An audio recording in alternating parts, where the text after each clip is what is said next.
Kota-kota besar di Prancis seperti Paris dan Marseille kini terasa seperti perpanjangan dari Afrika. Dari pasar, restoran, hingga jalanan, wajah-wajah dari Senegal, Mali, hingga Aljazair tersebar di mana-mana. Tapi ini bukan fenomena biasa.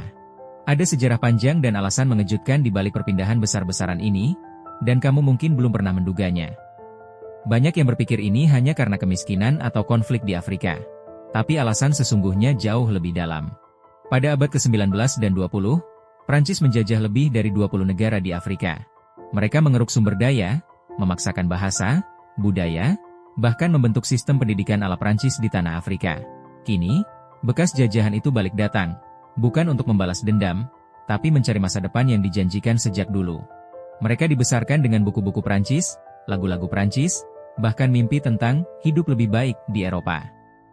Prancis membuka pintu bagi mantan koloninya, setidaknya dulu. Dengan perjanjian-perjanjian khusus, warga negara seperti dari Aljazair dan Senegal bisa lebih mudah menetap di sana. Tapi tak semudah itu hidup di negeri mantan penjajah.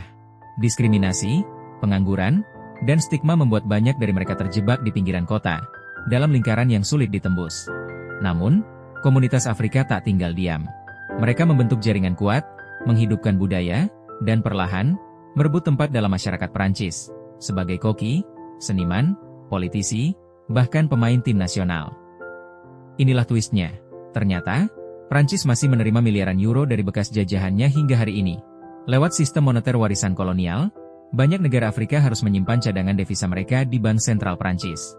Artinya, imigrasi bukan sekadar karena Prancis lebih maju, tapi karena hubungan ekonomi mereka belum benar-benar berakhir. Jadi, saat orang Afrika datang ke Prancis, mereka tak datang sebagai pencari untung. Mereka datang ke pusat kekuasaan lama yang hingga kini masih memegang kendali, diam-diam.